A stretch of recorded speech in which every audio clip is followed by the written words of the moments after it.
And let's get the voice of the man who knows so much, and I've so much to ask him, Tobias Ellwood, former chair of the Defence Select Committee. Tobias, welcome to Talk Drive. How are you? I'm good. Good to see you. You know I'm going to ask you, what's your response to Tim Montgomery? I mean, the voice of the Tory party defecting to reform on the back of Andrea Jenkyns yesterday, my friend. Yeah, he is a critical voice, there's no doubt about it. Somebody we should all listen to, always got something to say and of value. I'm slightly surprised. I treat him as a good friend, a close friend. But the way that you're talking and describing the situation now, you know, Kemi Badenoch has only just arrived. She's just settling down. We're still determining what type of party we're going to be. And yet we've got this Andrea Jenkyns. I think that one could have been predicted. Tim Montgomery has had to taken people by surprise. But it is early days. There is so much to play for. The next general election is not, to another 4 years. The Conservative Party isn't being listened to yet. A lot of homework to be done. Kemi Badenoch is making a mark at Prime Minister's questions, but behind the scenes, we're starting to look at the policy that we need for the Britain of the future. So people jumping the ship now, as you called it, it does seem a little bit all premature. Very interesting. Right, listen, the main reason we wanted to get you on, Tobias, was this story that started a few hours ago. The South Korean president appeared on television and declared martial law. Now, you'll know more about this than me, but his reason for saying the military are suddenly in charge seems to be manifold. But he blamed the influences of North Korea, who, of course, have close links with Russia and China. He felt that they were infiltrating the opposition parties and Parliament subsequently. I had a really interesting chat with Freddie Gray 2.5 hours ago, who said this is really interesting because this president is faced with many problems at home in terms of electioneering and fraud accusations and might well be using this as a tool to control the situation. Thoughts, Tobias, please? Yes, I think that's actually a fair summary, but we're in a very, very dangerous place right now. President Yoon declaring martial law through television addresses, citing these threats, as you say, from North Korea and anti-state forces. And then soldiers arrived in their black outfits, abseiling from helicopters, and the chief of the army saying he's now in charge. Very dramatic, but also very, very dangerous indeed. We've checked. There is no escalation from North Korea. There's no event that is behind this, triggering all this. So this moving into martial law is very, very dangerous indeed. And South Korea is a friend of the West, well-established liberal democracy, a key strategic ally, got real issues with North Korea still, 30,000 US troops based there as well. But what's happening today, with Parliament also voting to say we are actually revoking this decision, but the president not conceding, has taken us into a very, very dangerous place indeed. I certainly hope that the military do not do anything extreme, using force, for example, that could see a confusing situation escalate into something which could be very regrettable indeed. It's interesting, isn't it? We've spoken many times over the last 2 or 3 years, and we were accused of, perpetrating the talk of war in Ukraine and what's going on, and before that in Gaza and all those sorts of things. And oh, you shouldn't talk about it. And I'm not soft at all, but it does. If you do stop and think at the moment, you do feel to a degree. The world is, I'm not going to use precipice, but the world's at a dangerous point in so many ways, isn't it, Tobias?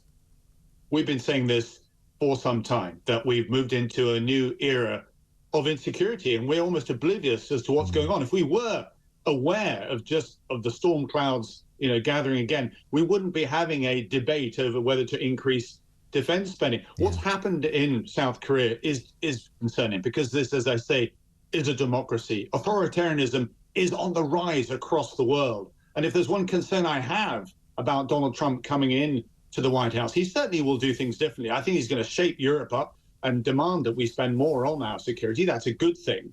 But the United States retreating from the global stage at the same time that we've got Russia, China and Iran, and indeed North Korea wanting to advance on the global stage, takes us into a very, very difficult space indeed. Does he? I mean, look, this is all supposition. Does he want to retreat, or is he the archetypal closer who feels he can speak to a few people, bang a few tables, and he'll be seen as a person who, you know, has changed the world? I don't know. I don't think anybody. I mean, I think it's quite interesting. We were talking earlier about the BBC. I think it's very interesting if you watch the coverage and Donald Trump's, you know, this heinous person. And listen, I'm very honest. I didn't like a lot of what he says and some of what he's done. But there's no doubt, if I'm going to sit in front of people who tell me the whole time about democracy, a majority of people in America want him as their next president. And what I think he did, more than anything, about whatever happens on the world stage, and I'd love your take on this, because I think it's where the Tories got it wrong. I think Labour have got it wrong. I don't know about reform yet, I'm being honest. But 85 nearly American voters said, and I quote Tobias, it's about gas, bread and immigration. It's not about identity politics. It's not about, you know, virtue signalling. It's about security at home, security abroad, and basically personal security in terms of what I've got in the bank or what I've got on the table. And I think politicians of all sides need to take note of that, don't you?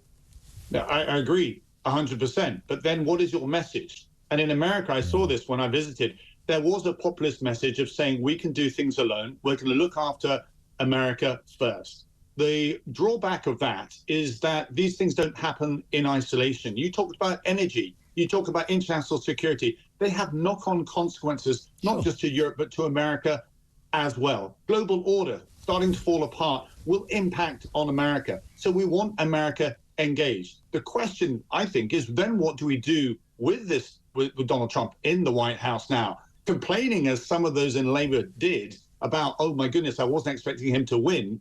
He did win. And, you know, every single state in America, all 50 states moved to the right. He's there for 4 years. We've got to work with that. And the first question he's going to ask Europe is, are you going to spend more on your own security? And that's why I'd encourage this government to move now to 2.5%, because I know that's exactly what he'll say.